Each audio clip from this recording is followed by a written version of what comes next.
2026년 3월 10일 화요일 새벽기도회를 하나님께 드리겠습니다.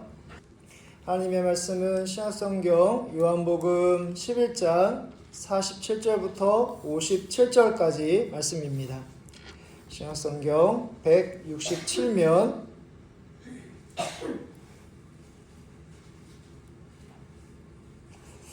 요한복음 11장 47절부터 57절까지 말씀입니다. 신약성경 167면에 있습니다. 47절부터 57절까지 말씀 한 절씩 교독하겠습니다. 이에 대제사장들과 바리새인들이 공회를 모으고 이르되 이 사람이 많은 표적을 행하니 우리가 어떻게 하겠느냐. 그를 이대로 두면 모든 사람이 그를 믿을 것이요 그리고 로마인들이 와서 우리 땅과 민족을 빼앗아 가리라 하니 그 중에 한 사람 그 해에 대제사장인 가야바가 그들에게 말하되 너희가 아무것도 알지 못하는도다. 사람이 백성을 위하여 죽어서 온 민족이 망하지 않게 되는 것이 너희에게 유익한 줄을 생각하지 아니하는도다 하였으니 이 말은 스스로 함이 아니요 그 해의 대제사장이므로 예수께서 그 민족을 위하시고 그 민족만 위할 뿐 아니라 흩어진 하나님의 자녀를 모아 하나가 되게 하기 위하여 죽으실 것을 미리 말함이러라. 이날부터는 그들이 예수를 죽이려고 모의하니라. 예수께서 다시 유대인 가운데 드러나게 다니지 아니하시고 에브라임 동네에 가서 제자들과 함께 거기 머무르시니라. 유대인의 유월절이 가까움에 많은 사람이 자기를 성결하게 하기 위하여 유월절 전에 시골에서 예루살렘으로 올라갔더니 예수를 찾으며 성전에 서서 서로 말하되 너희 생각에는 어떠하냐. 그가 명절에 오지 아니하겠느냐 하니 함께 읽겠습니다.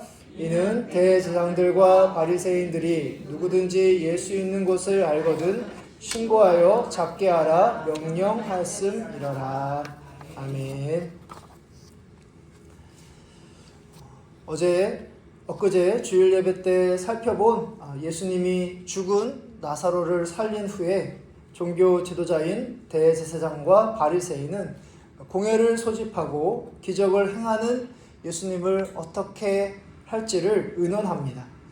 48절의 말씀을 보면 만일 그를 이대로 두면 모든 사람이 그를 믿을 것이요 그리고 로마인들이 와서 우리 땅과 민족을 빼앗아 가리라 하니 그동안 예수님은 여러 표적을 행하셨는데요. 주로 병든 사람을 고친 사건들이 많았습니다. 다른 문헌에 따르면 병든 사람을 고치는 경우는 예수님 외에도 다른 사람들에 의하여 일어났던 적이 있었다고 합니다. 그러나 죽은 지 나흘이나 된 나사로를 살린 표적은 어디에도 볼 수 없는 엄청난 사건입니다. 종교 지도자들은 이 예수님으로 인하여 일어날 가능성에 대하여 회의하기 시작합니다. 그들은 먼저 많은 사람이 예수님을 믿을 것을 우려합니다. 드러난 그 문자 그대로 본다면 종교 지도자들이 백성을 걱정하는 것처럼 보입니다. 갑자기 예수라는 사람이 등장해서 자신이 하나님께서 보낸 사람이라고 복음을 전하는 그 모습을 백성들이 보고 그들의 신앙이 잘못될 수 있을 것을 염려하는 것으로 비칠 수 있습니다. 그러나 오늘 말씀에 나와 있는 이들의 모습은 백성들을 걱정하는 것이 아니라 자신들을 걱정하는 것입니다. 자신들이 누리고 있는 명예와 부와 그리고 존경을 예수님에게로 향하는 것을 몹시 경계하고 있는데요. 이 속마음을 숨긴 채 백성들을 위하는 것처럼 말하고 있습니다. 이어서 이야기하고 있는 로마인들에 대한 이야기도 비슷합니다. 이미 로마인들이 그들의 땅과 그리고 민족을 지배하고 있었는데 예수님 때문에 구체적으로 이야기하면 세금 문제를 꼬투리 잡아서 예수님으로 인하여 로마의 지배가 더 심해질 것처럼 지금 포장하고 있습니다. 그러니까 기적을 행하신 이 예수님의 문제를 그들이 다루기 위하여 모였는데 그들의 속마음은 숨긴 채 백성들을 위하는 것처럼 염려하고 걱정하는 그런 분위기로 몰아가고 있는 것이죠. 이는 우리가 세상 정치인들에게서 보는 모습이기도 합니다. 정말 순수하게 국민의 삶을 위하여 봉사하고 섬기는 분들도 분명히 계시지만 국민들을 위한답시고 하는 행동과 말이 실제는 사리사욕, 그러니까 자신의 욕심을 위해서 하는 경우가 많기 때문입니다. 자신이 추구하는 목표를 위해서라면 국민들을 선동하고 분열시키는 것도 마다하지 않습니다. 이러한 모습들, 오늘 말씀에 나와 있는 종교 지도자들의 모습이라든지 또 우리가 살고 있는 이 땅의 정치인들의 모습에만 국한되는 것처럼 보이지만 우리도 얼마든지 나의 유익을 위해서 속마음을 숨긴 채 위선적으로 말하고 행동할 가능성이 있는 사람들입니다. 그렇지만 우리가 가정에서는 나보다 우리 식구들을 더 배려하는 것으로 또 교회에서는 나보다 성도들을 섬기고 희생하는 것으로 정말 예수님의 마음을 갖고 진정성을 갖고 살아가시는 여러분들 되시기를 바랍니다. 오늘 이에 대하여 그 당시 대제사장인 가야바는 백성을 위한 한 사람의 죽음의 유익을 이야기하면서 이것이 곧 예언이 됩니다.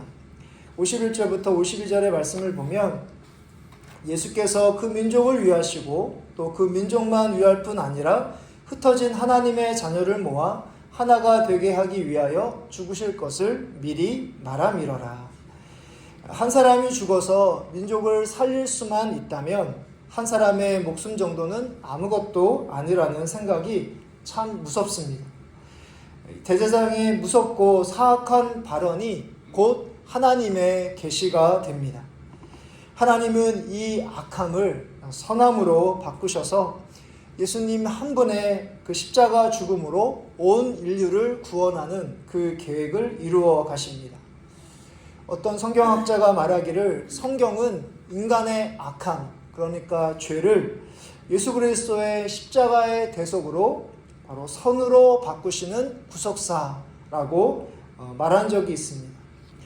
성경 속에서 바로 과거에 있었던 그런 하나님의 사람들의 그런 모습으로 끝나는 것이 아니라 성경을 보면서 우리의 모습, 우리의 인생을 우리가 볼 수 있습니다. 바로 우리 또한 하나님 앞에서 악하게 살아갔지만 하나님은 그 모든 것을 선으로 바꾸시는 은혜였음을 우리의 인생을 되돌아보면 바로 우리는 여전히 하나님 앞에 신실하지 못했지만 하나님은 우리에게 신실하셔서 항상 선함으로 바꿔주시고 인도해 주실 은혜라는 것을 깨닫게 됩니다.